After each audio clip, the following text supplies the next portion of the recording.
Hey, what's up, everybody? What's up? What is up? Happy Easter. Just give me 1 second. The typical stream tradition, the first few moments of just stumbling. Hunter Grandmaster, what's up, bro? Welcome to the stream. Happy Easter. What is up, everybody? How's it going? How's it going? Timmy, what's up, bro? Odin, what's up? What's up? Happy Easter, everyone.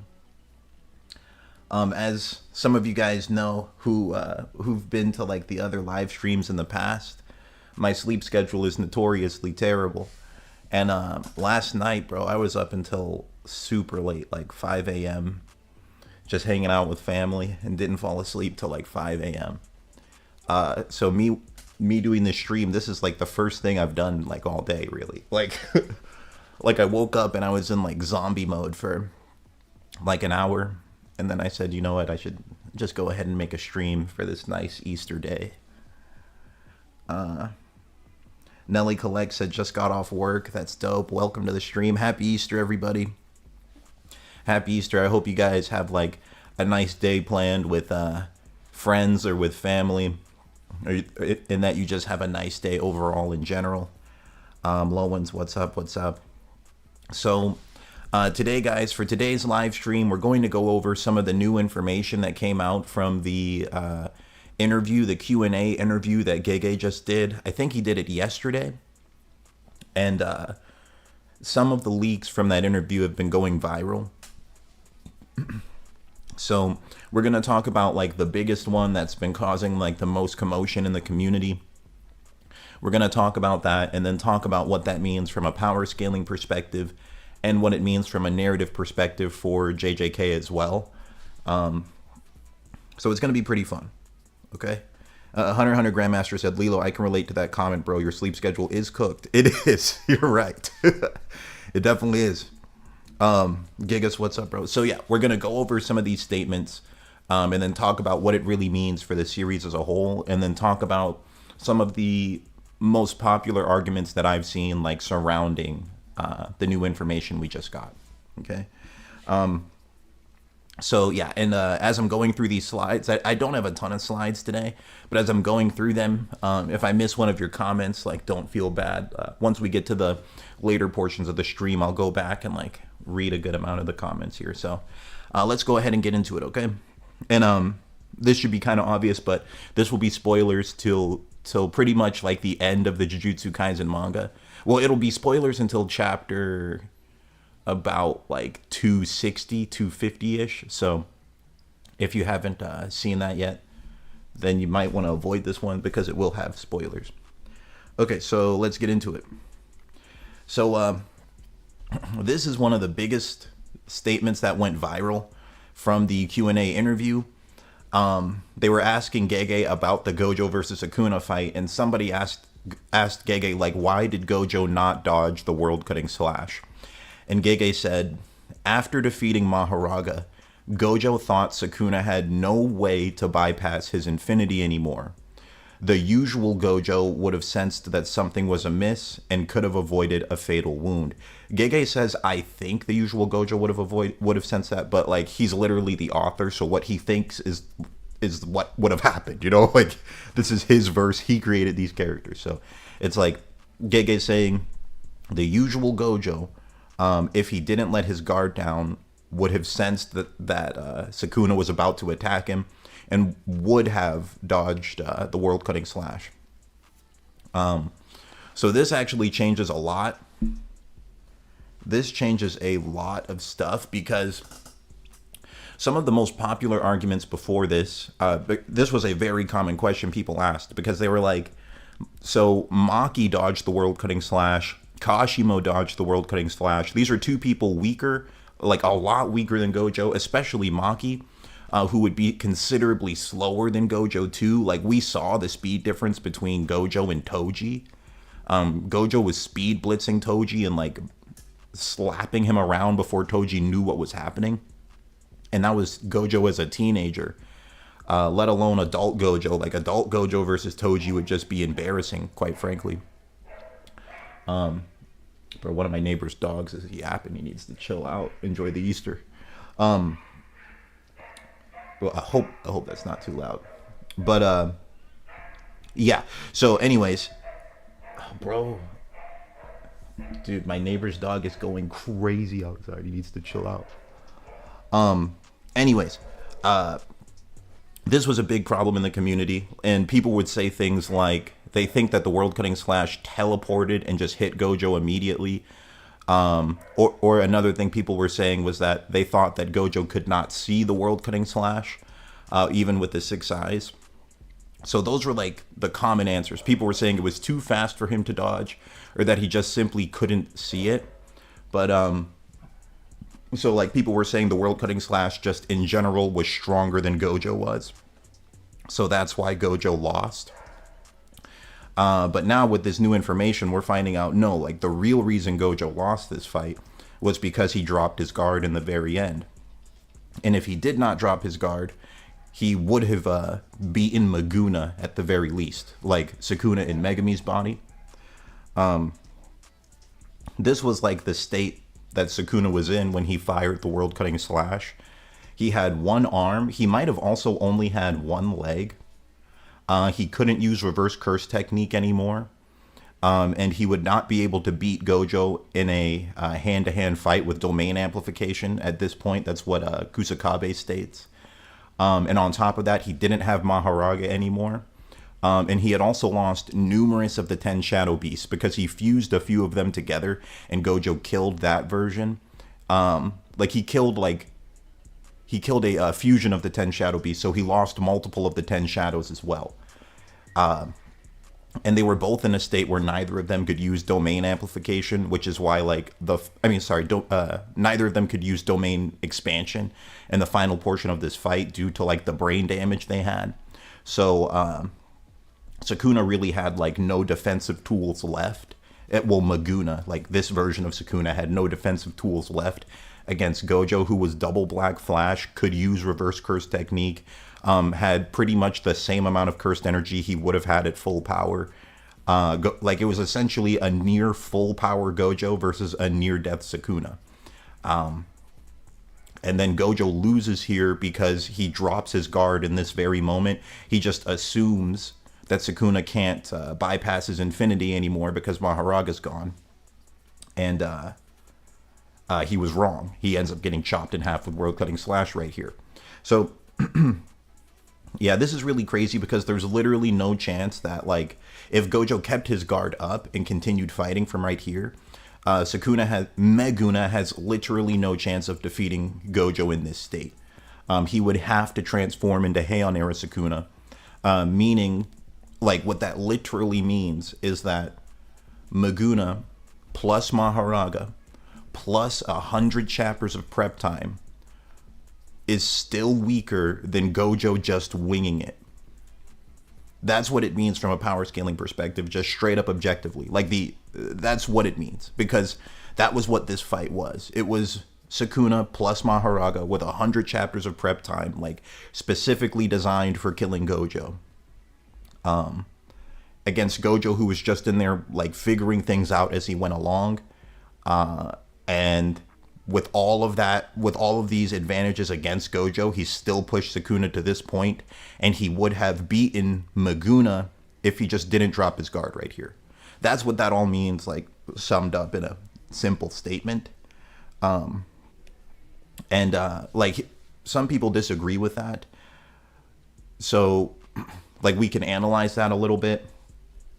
Let's say that Gojo didn't drop his guard and he does dodge the World Cutting Slash the way that Gege said he would have. Okay, let's say Gojo dodges it. Sukuna is still so weak that even Kashimo was able to push him into Heian era form from this point. So for people saying that Gojo would not be able to put, like, double Black Flash Gojo would not be able to push this version of Maguna into Heian era form. If you really believe that, then you're saying you think that Kashimo is stronger than double Black Flash Gojo. Which I'm just going to be honest, there's really no chance. because like something people don't really talk about, Maguna was so weak that even with his cursed tool, like he gets his cursed tool, even with his cursed tool, Kashimo was still pressing him and still pushed him to transform instantly. And there's just genuinely no chance that that Kashimo's even close to double Black Flash Gojo in power. Not even close. Okay. Now here's a couple other like popular arguments I've seen, because from what I've said, in my honest opinion, I do not think Gojo versus Meguna is a debate anymore. Because Sukuna went into this fight with multiple advantages, and still ended up in this situation, and would have like Meguna would have lost if Gojo did not drop his guard. So, I mean, it really like, especially when you think about it from the whole series in perspective. Throughout the entire series, it shows us multiple times that having a plan, having prep time, it gives you a big advantage in fights in Jujutsu Kaisen. Similar to like Hunter x Hunter fights. I mean, in Jujutsu Kaisen, the best example of it is the Disaster Curses and Kenjaku together. They're able to seal Gojo because they have a plan. They're all massively, massively weaker than Gojo, but they seal Gojo because they had a plan. That would not be possible like without an elaborate plan. A similar thing happened with Toji versus Gojo in their first fight. The reason why Toji did so well against Gojo in his first fight is because he had a plan going into the battle. He waited for Gojo to be tired for like 3 days before he even began fighting him, and then fought him specifically with a cursed tool that could bypass infinity. So it's like there's numerous examples throughout the series that show if you have a plan and if you have prep time, it's a very big advantage against an opponent who's just winging it. And like throughout pretty much every fight in Jujutsu Kaisen, Gojo just wings it. Okay, but now this is like the next argument I've seen people use. This is like the next most popular argument I've seen people use, because like the first one, some people just try and say like, no, this version of Maguna with one arm, no reverse curse technique, he could still somehow pull out a win even if World Cutting Slash wouldn't kill Gojo if he kept his guard up. But like the simple counter argument to that is like, even Kashimo pushed him into Heian era form. That's all you really need to do to like beat Maguna. Like that's showing you that Maguna didn't have enough within him to keep fighting. Like he switched to Heian era form. That's the whole point of this video, just debating Gojo versus Maguna. Gojo versus Heian era Sukuna is a different argument. Okay. But yeah, the simple debunk to that is like, literally Sukuna was so weak that even with his cursed tool, Kashimo pushed him into Heian era form. So Gojo would definitely do it too. Double Black Flash Gojo would do it too. So that's the first argument point. The second one I've seen is people say, yes, Sukuna had prep time going into this fight, but he chose a risky plan. And people say like, the risky plan Sukuna was using was he was adapting to Gojo's unlimited void and adapting to his infinity during the first few domain clashes. It was like during the first 2, I believe. And the second debate point people say, they say if Sukuna used a less risky plan, then he would have never gotten into this situation in the first place. So let's talk about that, okay? So first off, people want to say if Sukuna chose a less risky plan, he would be in a better situation. Well, for one, Gojo had no plan at all. So if you want to give Sukuna chose his plan himself, right? If you want to give Sukuna a less risky plan, then to be fair, we should give Gojo some kind of plan too, because I mean, just using common sense, he could have done so many things safer. Like something that I've said for a while, he could have just teleported out of the domains. He never had to clash at all. They're open barrier. Sukuna has an open barrier domain. He could have just teleported out of it. And that's something that even Kusakabe and Hikari both confirm. Like Gojo could have done that with ease, but he chose not to. Like he chose the domain clash instead. But even if we put that aside, let's talk about like how this plan actually worked out for Sukuna and why Sukuna did it in the first place, okay? Because Gojo questions it too. He's like, why is he not summoning Maharaga in the domain clashes? Is it because he's afraid that I'm going to one-shot Maharaga? And then we see like Maharaga's adapting like while Gojo's thinking this. So Sukuna gives an answer to this pretty soon afterwards. Sukuna says the reason why he had Maharaga adapting throughout the domain clashes is it's this right here. He says it's because a curse technique like Unlimited Void, which only activates in a domain, would be difficult to handle. So I wanted to rid you of that move first. This was all part of Sukuna's plan. He wanted to get past Unlimited Void, and he wanted to get past Gojo's Infinity because they're difficult to handle. They're powerful techniques. So that's why Sukuna was like adapting during the domain clashes. This is what he's saying right here. He says, as a result, I couldn't use curse techniques aside from what was given to the domain. So like his cleave and dismantle, and then just hand-to-hand boxing. But he couldn't use Maharaga to fight in the domain because he was adapting to Gojo's Infinity and adapting to Unlimited Void the whole time. He said it was risky, but it was worth it. Okay. Now let's keep analyzing like what this actually meant for the long term of the fight, because what people like to harp on is the fact that this was a risky plan. But what people ignore is that this plan literally saves his life multiple times throughout the fight, and gives him advantages later in the fight as well. So, like right after this, Sukuna gets trapped in Unlimited Void. It was either right after this panel or right before. I forget which one. But Sukuna gets trapped in Unlimited Void, and Maharaga instantly saves him. Maharaga instantly like breaks him out of Unlimited Void. It's because Maharaga was adapting throughout the first domain clashes.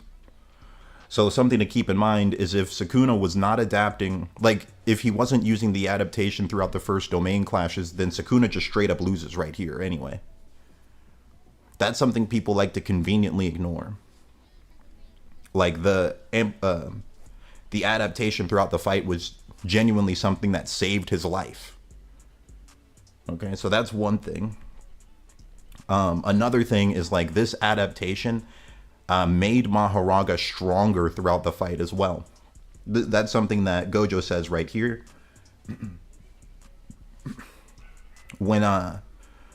So this is actually the second time Maharaga saves Sukuna. This is after Gojo hits Sukuna with a black flash and like momentarily kind of knocks Sukuna out, and then Sukuna hides in the shadows. He summons Maharaga, and Maharaga can instantly slice through his Infinity. Like that's the benefit of this riskier strat people like to talk about so much. It powers up Maharaga. It makes it so that he could adapt to Gojo's Infinity right away. And it also made it so that Maharaga isn't getting one shot by Gojo now, because Gojo says that in the beginning. He says that he has to destroy it with one attack before he can adapt to Unlimited Void. And since Gojo has the 6 eyes, he has a good understanding of like how strong things are. He also says it here too. Oops, my bad. He also says it here too, like when he's trying to figure out why is he not summoning Maharaga early on in the domain clashes. One of his assumptions, he says, is he afraid that I'll kill Maharaga with a single attack? Okay, but then when Gojo starts fighting this Maharaga who's already adapted to Infinity and already adapted to Unlimited Void, he hits him with red and it doesn't one-shot him. It's because like he had been adapting already. He's already started to adapt. Okay, so like these are just things people like to conveniently leave out when they say like, oh, this riskier plan, like without this riskier plan, Maguna never would have been in any danger. It's like this riskier plan got Maguna out of danger several times. Two different times it literally saved his life. Okay. And then this was the third thing, like because he had been adapting to Gojo's Infinity, Maharaga literally develops like a world-cutting slash of his own. No one talks about this, but this was a massive power-up to Maharaga. A massive power-up. Because Sukuna chose this riskier strat that people like to just conveniently ignore everything else about it, it powered up Maharaga massively. Like, his defense is higher against Gojo, he can cut through his infinity, and Maharaga has world-cutting slash. Okay, these are all the benefits of like this riskier strat. Okay, against a Gojo who's just winging it. So like you can't just ignore all of these benefits, and it's like Gojo still overcomes all of these things anyway. Now that's one point I wanted to point out. So another way we could look at it is like, if we hypothetically said, okay, instead of taking that riskier strat, let's just say that Sukuna did summon Maharaga in the domain clashes. What would have happened there? Well, Gojo himself talks about it and literally shows no fear at the idea. In fact, he wants him to do it. He literally wants him to bring Maharaga out because he thinks he can one-shot it. This is after Maguna reveals why he was adapting, and Gojo's like, okay, well, I'm going to use my domain again, and this time you're going to be forced to bring Maharaga out, and I'll end it in one attack. And he wants that to happen. So it's like, people say it was a riskier strat, but honestly, this riskier strat saved Sukuna's life on 2 separate occasions, made him massively more powerful, and it's the main reason he developed world-cutting slash in the first place. It literally won him the fight, like, so, and you're just ignoring how like having a plan is a amp. Like having a plan is an advantage. You can't just say like, okay, Sukuna had an advantage, but he didn't have the advantage I wanted him to have. If Sukuna had a safer advantage, he would have won. You know, it's like these are kind of wild claims, to be honest. Let me see. Do I have more panels? Okay, and then another thing. We literally here's another thing. We see Gojo's able to handle fighting Maharaga, a stronger Maharaga who's already adapted to him and like can bypass his infinity. We've seen him fight that and a Fused 10 Shadow Beast and Sukuna all at the same time and still win. Something other people don't like to talk about is if Sukuna had actually brought Maharaga out during the domain clashes, something that could have happened was Gojo could have just went into Black Flash faster. Because like killing the 10 Shadow Beasts is like one of the things that led to him having a Black Flash in the first place. Like when he killed the Fused 10 Shadow Beast, that was how Gojo got his second Black Flash.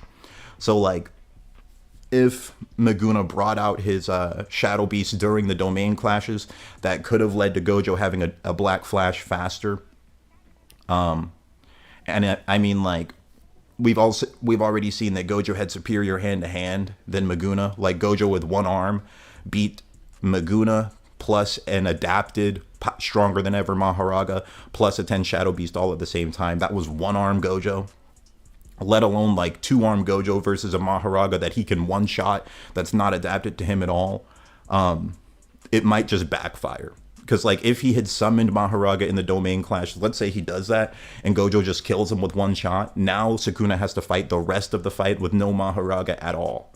And if he gets trapped in the third domain clash the same way they did in their original fight, then he just dies there. Nothing would save him. Because nothing in his Heian arsenal would save him from Unlimited Void either. You do realize that, right? Like, this scene right here, the only reason Sukuna was able to survive this scene in the third domain clash, I think this was the third one. It was either the third or the fourth, where he gets hit with Unlimited Void. The only reason Sukuna survived that was because Maharaga adapted. You do realize that, right? You guys do realize that, right? Like, that's not even up for debate. Because if Maharaga had not adapted here, and this happens again, Maharaga is not adapted, he pulls Maharaga out, Maharaga gets one shot. And then Sukuna just dies here. Or we say he brought Maharaga out in the domain clashes, Maharaga's already dead, and then Sukuna gets hit with his unlimited void, what would save him here? What would save him? Like, anyone in the comments want to say anything? Because what would save him here, guys? Like what would save him? Like let's say that he actually did bring Maharaga out and he went with a non-risky strategy, like people want to say. And we're still just having this Gojo just wing it. This is a Gojo with no prep time, like, at all, against a Sukuna who has a different plan that people want for Sukuna instead of the one Sukuna meticulously planned out for himself. Let's say, screw that, Sukuna brings out Maharaga in the domain clashes. Maharaga gets one shot, and because Maharaga has not adapted to red or anything, he just gets one shot as soon as he's summoned. And then eventually this happens where Sukuna gets trapped in unlimited void. What would save him? Because honestly, I say nothing saves him. He just loses right there. So yeah, I mean, those are like the biggest arguments I've seen people say. The first one, in my opinion, is not a very strong argument. Like, the idea that this one arm, possibly one leg Maguna, who can't use reverse curse technique, would not win in a hand-to-hand fight against a double Black Flash Gojo. The idea that he would be able to beat Gojo still, even though the world cutting slash is not like fast enough to hit Gojo if his guard's up. I do not think that's a strong argument, because we literally see Kashimo is strong enough to overpower this version of Maguna, even with his cursed tool. And then the second argument that, okay, well, Sukuna, even though he had a plan, and yes, that is an advantage, what if he had a safer plan?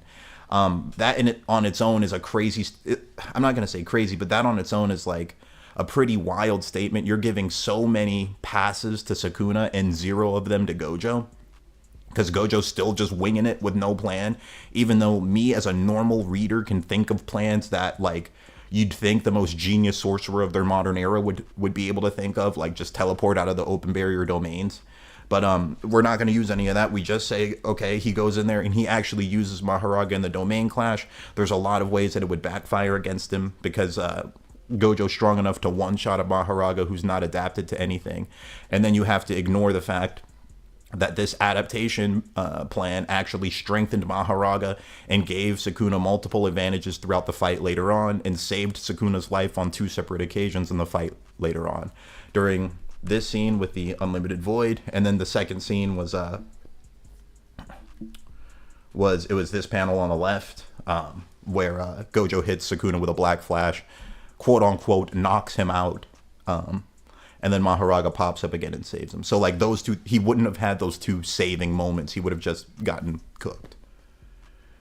So yeah, in my opinion, from a power scaling perspective, Gojo is stronger than Maguna.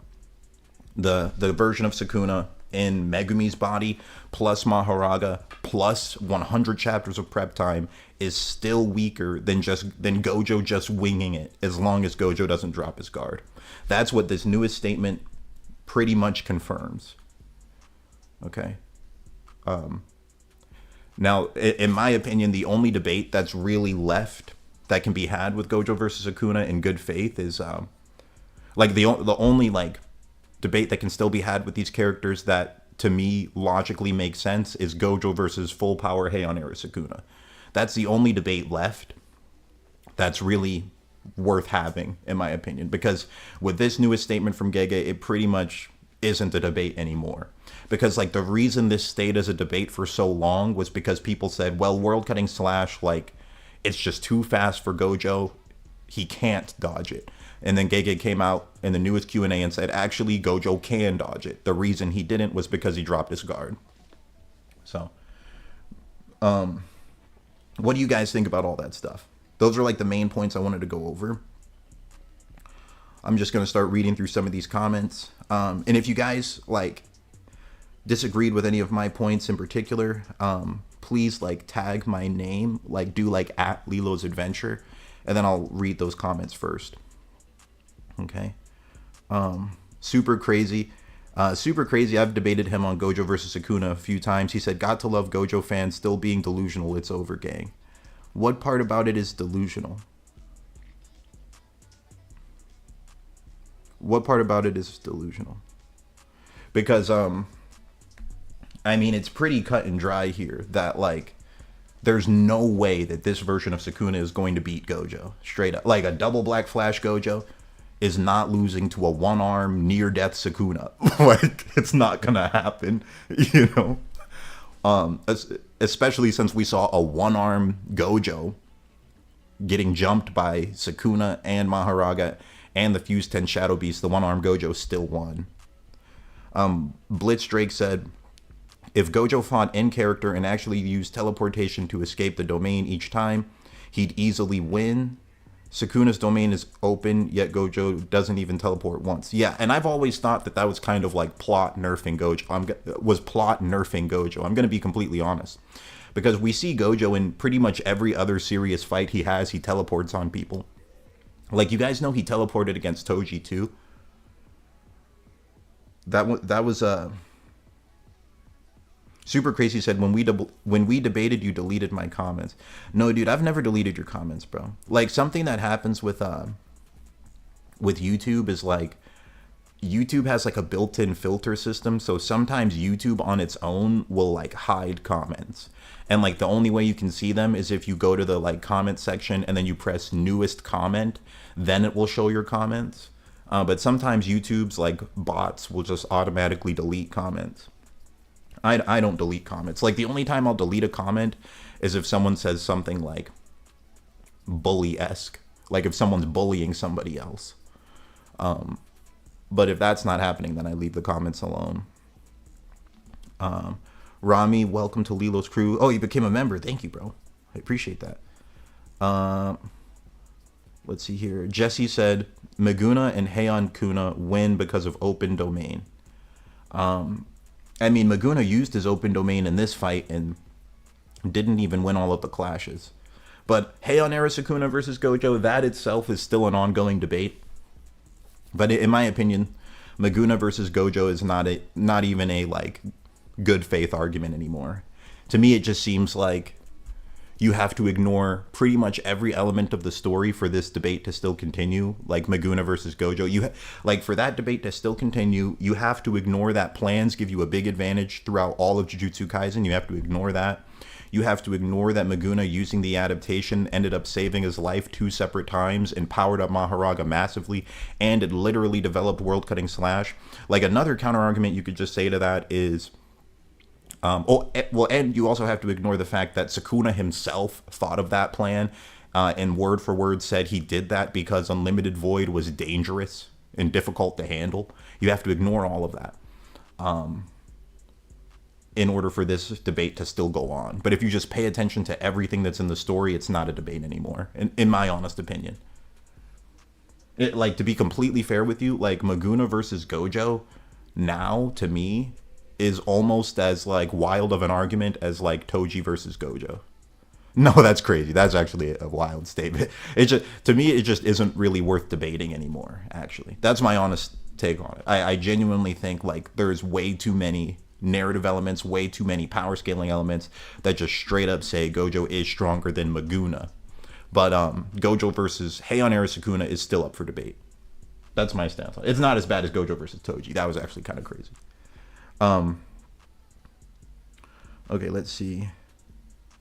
Slim said, so Gojo was so locked in against 3 fodder special grades to hit a game-winning .0002 second domain, but wasn't locked in after 2 black flashes while trying to save Megami Cap. I mean, you know, the other thing that this brings up to me, I was talking to my friend Bromus about it, and one of the things he said something along the lines of, like, to me, this just makes me think Gege did not plan out the end of the fight very well. He said something like that. That wasn't word for word what he said. It was something along those lines, and I honestly agree with that. Because, I mean, to be honest with you, what fans were saying at first was like, this makes no sense. How could Gojo get hit by something that Maki could dodge, that Kashimo could dodge? Like, weaker characters were dodging it. So fans were like, well, okay, well, what well, maybe it just teleported onto his body. Maybe the world cutting slash teleported onto Gojo, or maybe Gojo just can't see world cutting slashes. Okay, those were the two arguments fans made up because like we had no answers ourselves. But now that Gege just straight up flat out says like, no, Gojo could have dodged it, he just let his guard down. Now a lot of people are starting to think like, okay, did Gege really plan the end of this? Did he actually plan it out? You know, like it's starting to feel like he wrote himself into a corner, and he's like, I just need to get rid of Gojo so that the final battle has some tension. Because I mean, let's be really honest, like if Gojo just stayed alive the whole fight, it wouldn't have very much tension. Like imagine if Gojo just kills Sukuna, and then the final battle is Gojo, the entire squad versus Kenjaku. That's such a stomp. It's not funny. It's not even an interesting fight. So to me, it really, like, the more I sit back and think about it, I'm like, yeah, I'm really starting to think that he just wanted to get rid of Gojo so the final battle would be more intense and be more hype. And he didn't really know how. So he just kind of put something together last minute. That the more time goes on, the more I think that, to be honest. Chip said, could have Sukuna used other parts of his brain for the domain expansion? Well, they were both like brain damaged to the point where they couldn't use domain at this very moment. The next time Sukuna uses domain, I think it was like a ruined domain. He had to use a binding vow and like shrink the range of it. It was all kinds of jacked up, but he does use domain expansion later. And I think that's what ends up killing Chozo. But it took a while. It's like his next domain expansion wasn't for like 20 chapters after this fight. So it took a little while. Musa says, I get that he could do that for one domain, but wouldn't he just close the barrier? Sukuna said he'd make a closed barrier before the double brain damage. What chapter does Sukuna say he'd make a closed barrier domain? I'd have to look and read that. I'm looking through more of these. Super Crazy said, Heian Sukuna versus Gojo shouldn't be a debate. I say it's a better debate than Maguna versus Gojo.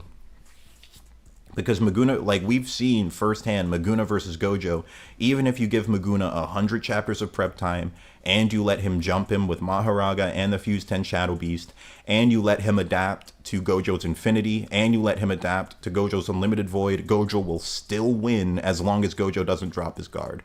That's what the story has straight up told us. So to me, if you give them an actually, like, if you wanted this to be an actually fair fight, give Gojo, an elaborate plan to defeat Sukuna. Give him an elaborate plan to defeat Sukuna. So like during the first open barrier domain, just teleport out of it. You know, stuff like that. Give him an elaborate plan as well. Have them both fight each other like that. That would actually be a fair like fighting ground. This fight was actually never really fair. So like if you wanted a fair fight versus Maguna and Gojo, then Gojo's winning 100% of the time, because in an unfair fight, Gojo's still winning. So like to me, like we know for a fact Gojo is stronger than Maguna, even if you give Maguna a plan. So to me, that's not even a good argument to have anymore. The only argument that would be worth having is like, okay, how would Gojo versus Heian era Sukuna go? That would be a better debate, in my opinion.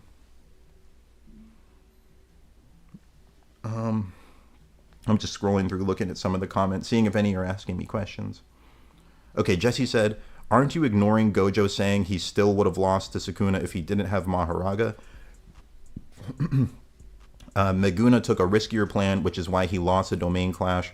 He would have won without the 10 shadows. So, let me say this. The first part you said, aren't you ignoring Gojo saying he would have still lost if Sukuna didn't have Maharaga? So, I mean, honestly, that statement means almost nothing when the author of the story himself is coming out after this character statement. The author of the story himself is just word for word saying, yeah, Gojo would have like won that fight if he just didn't drop his guard. Like, the author saying that well after the fact, is it means more than Gojo like speaking out of character in the afterlife. It just simply does.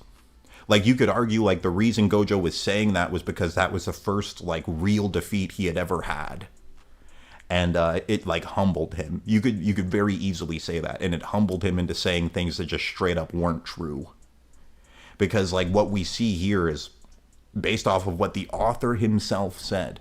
Gojo would have won this fight right here. He would have beaten Maguna. Like, what would have happened if Gojo dodged world cutting slashes, Sukuna would have went into Heian era form, and then the fight would have continued from there. That's what would have happened, right? But that shows you that Gojo beat Maguna. So yeah, like Gojo's statement saying that he would have lost without the 10 shadows. Honestly, the other thing, let me put it like this. That also depends on what translation you read, because that's not even in every translation. Some translations say without the 10 shadows, it still would have been very close. Other translations say Gojo didn't think he'd win even if Sukuna didn't have 10 shadows. Those are two different translations, so we'll see what the anime ends up going with. The anime itself will probably have two slightly different translations as well, because you're going to have the sub translation and you're going to have the dub translation. So that statement anyway, like, not only is it completely it doesn't really fit Gojo's character, to be completely honest. It's like he had never said that about anyone before.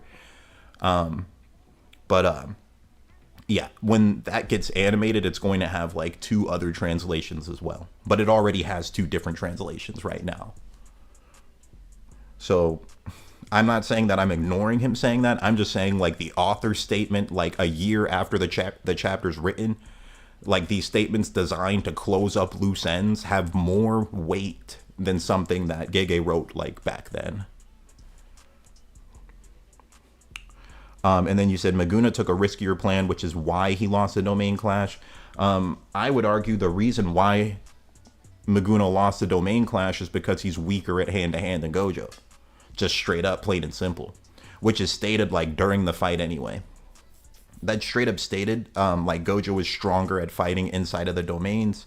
And it's also shown to us that Gojo's just better at hand-to-hand when we have a one-arm Gojo beat Maguna and the Fused 10 Shadow Beasts and Maharaga at hand-to-hand all at the same time. And it's like, quite frankly, there's a real chance that if he had summoned because what else could he have done if he didn't go with the adaptation strategy? The only thing that would have been different was he could have summoned Maharaga or like the 10 Shadow Beasts inside the domain while fighting Gojo, and that could backfire on him too, because Maharaga would get one shot without the adaptation process. And then he would have no Maharaga the rest of the fight, and Gojo killing the 10 Shadow Beasts could cause him to have a Black Flash, and just have it be like an even worse beatdown for Sukuna inside the domain than it already was. And then you also have to keep in mind, if you don't want Sukuna to use that adaptation strat, then he's not going to get World Cutting Slash. The whole fight would go on, he would never get it. And if he transforms into Heian era Sukuna form, he will have no chance of ever getting World Cutting Slash. So his only way of beating Gojo from that point on would just be domain amplification. So you can't ignore all of those things that the riskier plan gave him. The riskier plan gave him numerous advantages. You can't just ignore all of those and just say, oh, the reason he lost the domain clash was because he was adapting. Like, that adapting saved his life several times.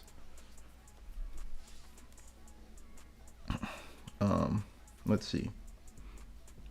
Seb TW said, Lilos, you read the JJK fan rewrite? If so, what are your opinions on it? I actually have not read that yet. I'll have to read that. I'm just looking for more mentions. DXXD said, because he would drop his guard, you are coping. Wait, I'm not sure what you're talking about. Because he would drop his guard. What are you talking about exactly? Who would drop their guard? Maybe I'm missing some of that. DXXD said, if Gojo was stronger, their domains wouldn't cancel out. So domains, like, clashing, that shows that they're equally refined. But like Gojo definitely had his domain definitely was like a more powerful hacks based domain than Sukuna's was. The proof of that, do I have the panel?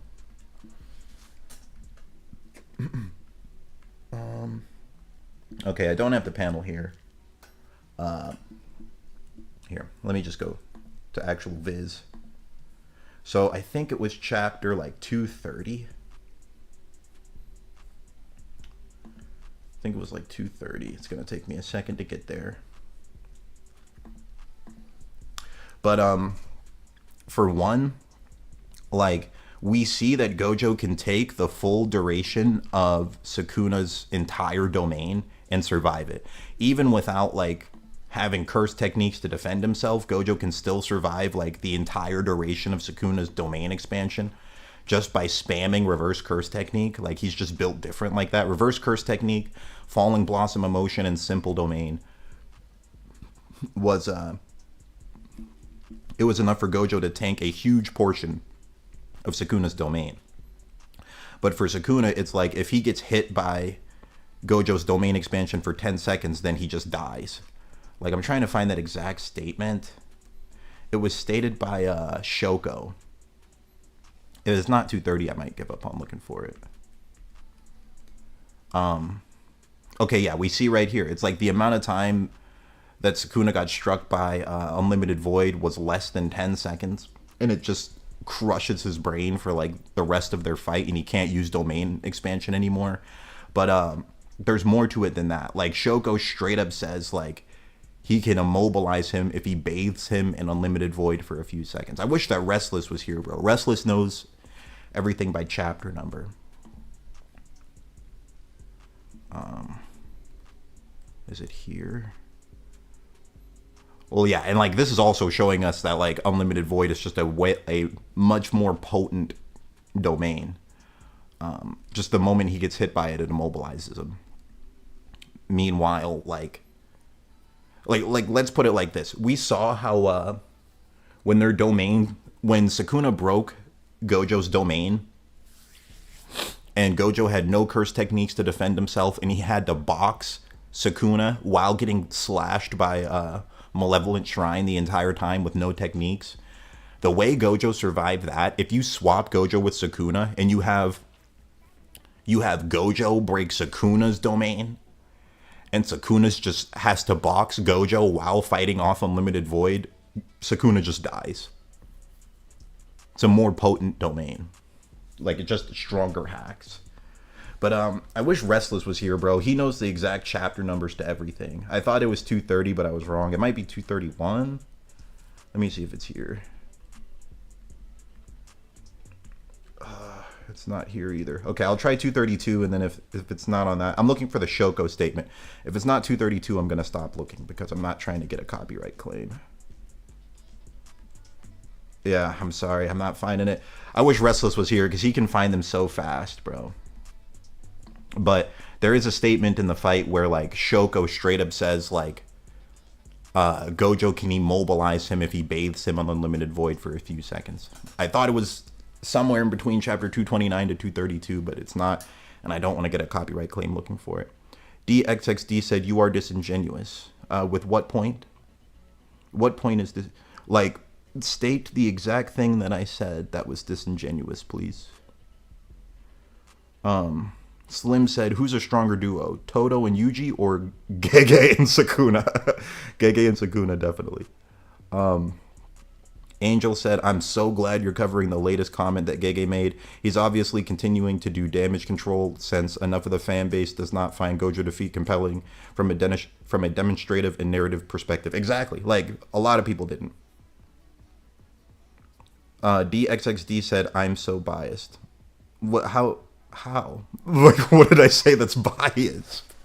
I mean, what statement was biased? Like, do you really think that? Because, like, the only arguments you can make left are that this Sukuna would somehow kill Double Black Flash Gojo. I think that's a biased argument. That's one thing. And then the other thing you're saying is that you think if Sukuna did not go in there with a plan, Sukuna had no plan, he had no idea of how to develop World Cutting Slash, and he was just winging it in this form, you think he would do better like that? but you're ignoring the fact that one arm Gojo like outboxed an adapted, stronger than ever Maharaga that had a world cutting slash of his own.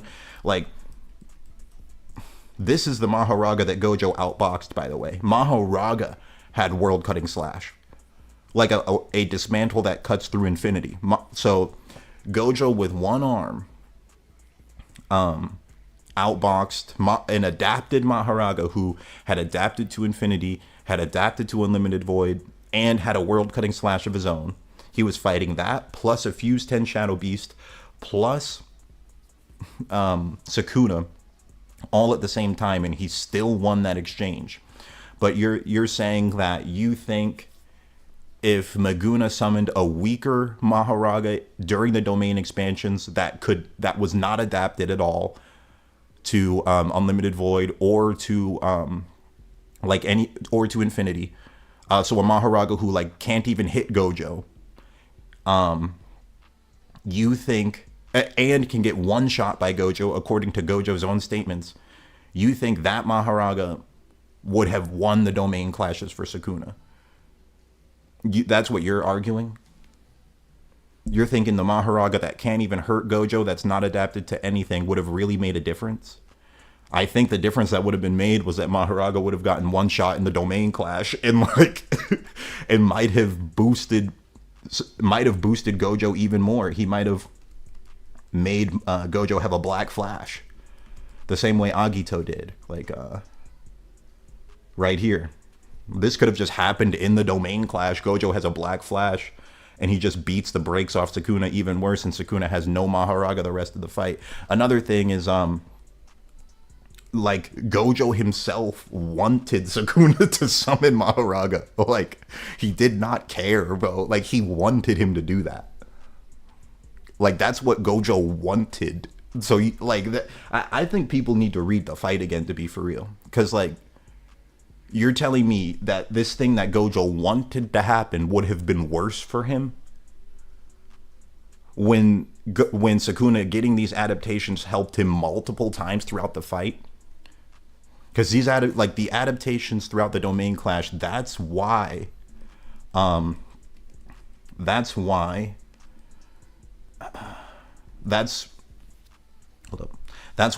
survived this unlimited void. It's because Maharaga had adapted to unlimited void and just saved him from Gojo. That's why Gojo doesn't one-shot Maharaga with his red right here, because he had already been adapting to Gojo's techniques. And that's why this Maharaga was able to chop Gojo's arm off with his makeshift world-cutting slash. And that's why Sukuna develops world-cutting slash. Like, this was all part of Sukuna's plan. And you want to ignore that plans give people an advantage in Jujutsu Kaisen. You want to ignore all of this stuff. I think that's more biased than what I'm saying.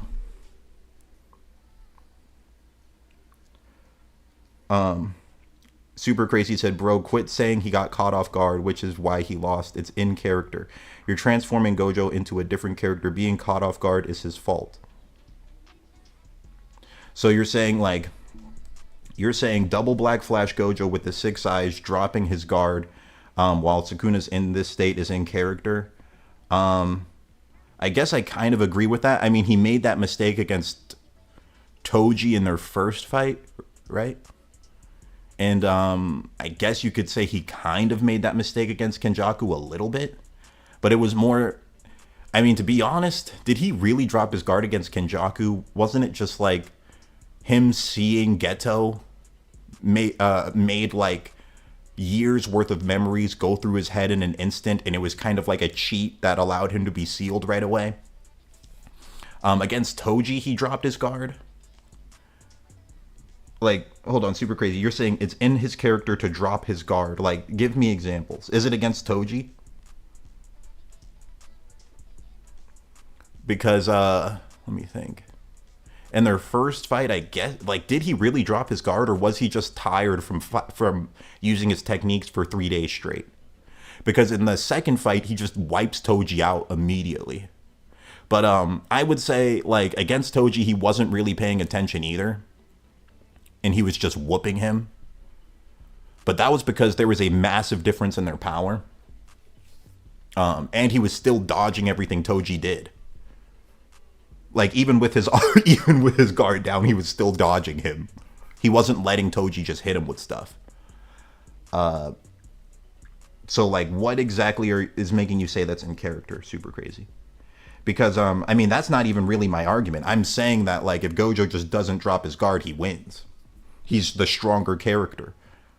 He's literally stronger. That's what I'm saying. I'm not saying that it's. I'm not even saying that it's not in his character. But I am going to ask you to like back that claim up with an actual statement or feat that shows that it is in his character to drop his guard right here. I'd like you to back that up.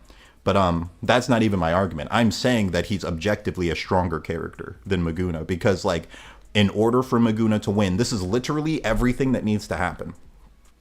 Maguna needs 100 chapters of prep time. He needs Gojo to go in there with no plan at all, just to wing it. Then he needs to jump him 3v1.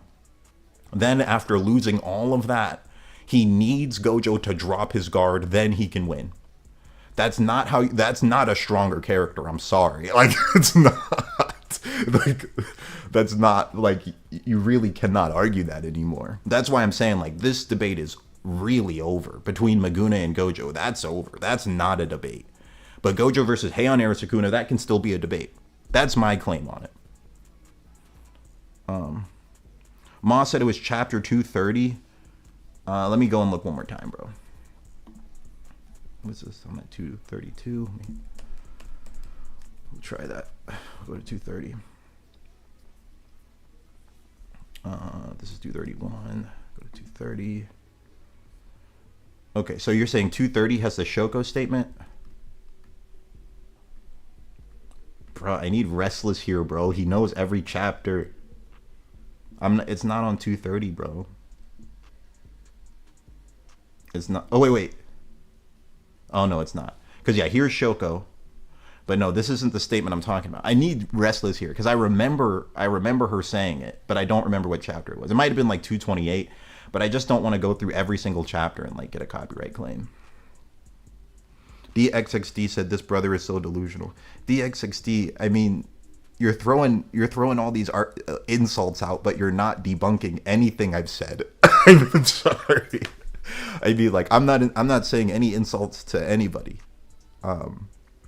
If you guys want to like prove me wrong, then prove me wrong with logic and facts. Because I'll tell you guys something.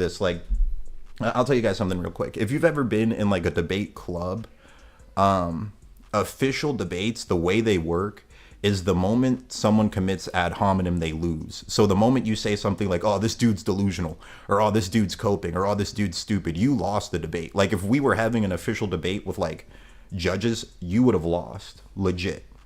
So that's why you need to like refrain from that. And if you disagree with what I'm saying and you really believe I'm wrong, it shouldn't be that hard for you to prove me wrong. You should be able to like do exactly what I'm doing. You should be able to pull up exact panels, pull up exact statements, and put together a logical argument that's as simple as 1 + 1 = 2. Some logic that anyone can follow without having to stretch their imagination and make it make logical sense in good faith. You should be able to do that. But because I'm doing that pretty easily here. That's what this whole live stream has been. But if you cannot do that, you're not going to beat me in this debate. So, all right, let's see here. So Jesse said, Gojo and Maguna's domains are equal in strength, but he should win the clash because it's open. I mean, we saw this happening. Gojo still found ways around it. I'm just scrolling through. Rami said, DXD is my ranked teammate. Oh, that's cool. Ranked in what game? There's a lot of comments here. Oh, a donation from Rami. Thank you, bro. I'm sorry I didn't see this for so long. I was so far behind on the comments. Takaba versus Gojo and knows how his ability works. Technically Takaba, isn't there a line of dialogue that says Takaba, like, if he knew how to use his powers, would be the strongest character in the manga? Because he has really, like, no limit to his power. Like, he can do anything as long as he thinks it's funny, right? Like, so in theory, would he be able to do something like if he just if he thought Gojo being as weak as Nobara was funny, would it just automatically happen and then Takaba just wins? I think Takaba, if he so you know who Takaba reminds me of?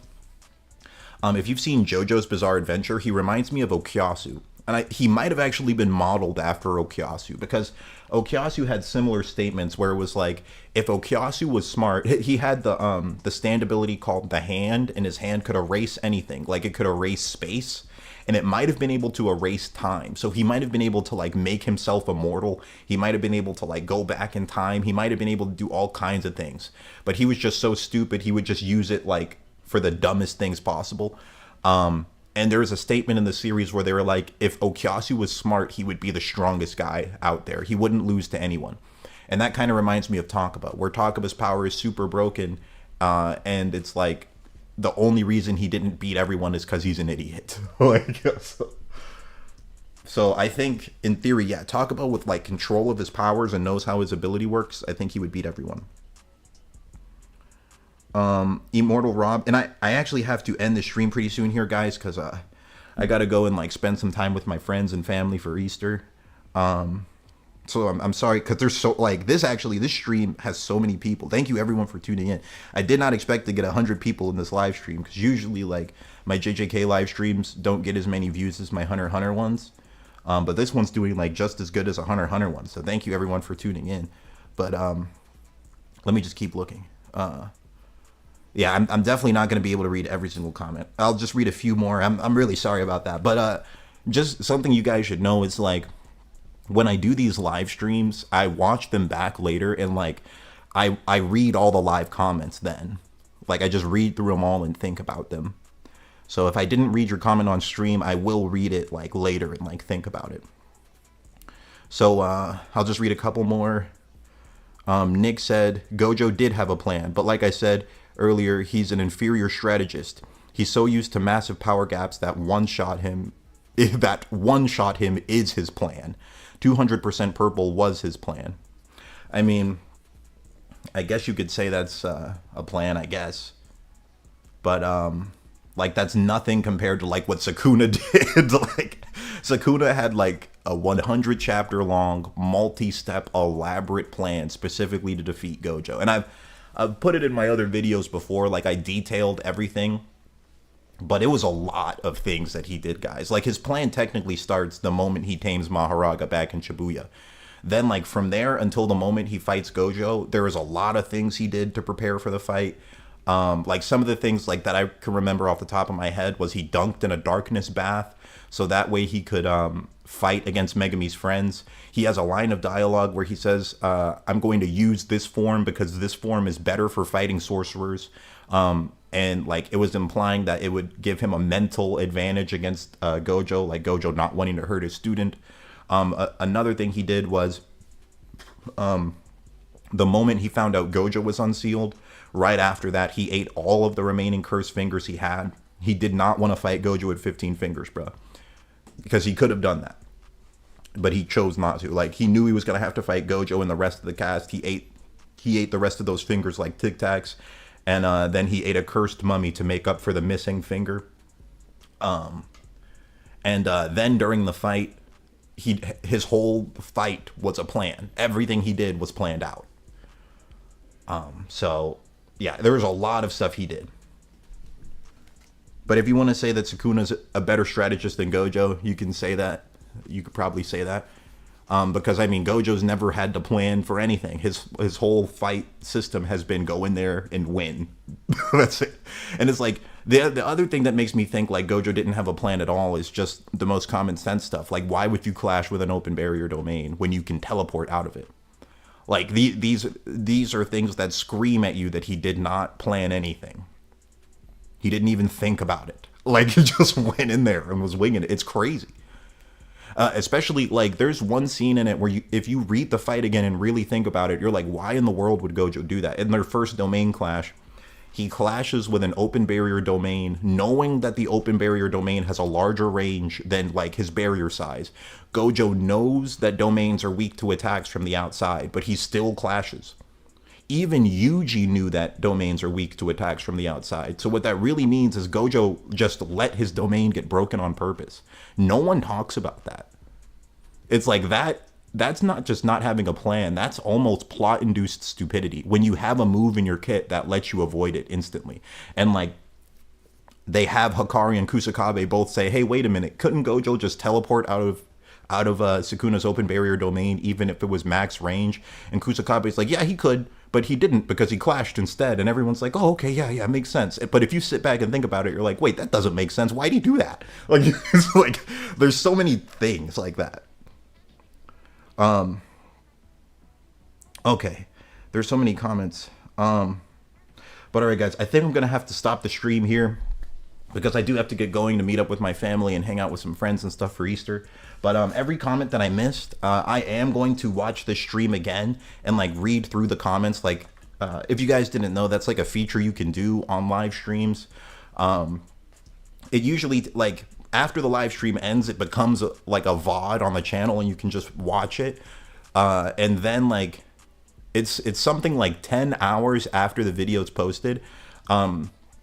There's this button you can press next to the comments where it says like show live comments, and it shows you like a replay of every single comment that got left in the in this live stream, and you can just look at them all. So that's something I do myself. I do that to like every live stream. I go back and I watch it again, but this time I'm just reading all the comments I missed. So if you guys had like a big point that I missed and did not reply to during the stream, just leave it as a comment.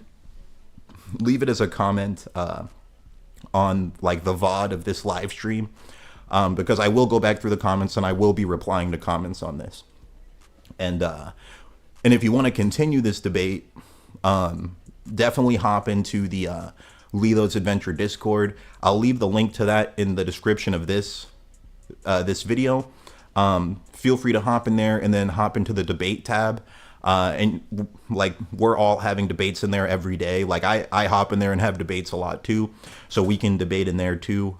Just make sure you stay respectful. No throwing insults at people. Cause like that Discord right now has about 100 people. And up to this date, like, it has been pretty much nothing but people being chill. So that's how I'd like it to stay. But yeah, I'm going to have to end the stream here. So yeah, sorry for ending this one so soon. I think it was an hour, but like, I could easily talk about this for like 2 or 3 hours. So to continue this debate, definitely hop into the Discord, the Lilo's Adventure Discord, and we can debate there, or debate in the comments below. But yeah, sorry that I have to end the stream. I just have to get going and do a few things today. But thank you everybody for tuning in, and sorry for all the comments I missed. I will be reading them after this. So thank you everyone for tuning in. I genuinely want to keep yapping, but I'm looking at the time and it's getting late, so I have to get going. But thank you guys for tuning in. I appreciate everyone who was here. I appreciate all the comments. I appreciate the new members that joined. And have a happy Easter, you guys. I'll see ya on the next one. Oh, and just video updates for you guys. The next video I'm posting, I'll post it this weekend, like in the next 7 days. It's going to be Royal Guards versus the Zodiac is obvious. That's one video I'm posting. And I also have the script to Kite versus Razor is obvious, but I'm going to post that as a live stream. And the reason for it is because I think if I posted it as a video, people don't really care about Kite and Razor that much. And I think it might max out at like 10 to 15,000 views. But it would take me like a week to make. I would rather just do it as a live stream in one day, and it would probably peak at like 4,000 or 5,000 views at most. So I'll lose like half the views, but the video will get out like 10 days faster. So I'd rather just do it as a live stream. Master K said Lilo Discord link. Hold up, let me just pull it up right now. Let me get it for you guys. Copying this link. And I'm gonna put it in the description. I'm gonna put it in the description of this live stream as well, but I'm just gonna post it right here too. Okay, so yeah, that's the Discord link to the Lilo's Discord.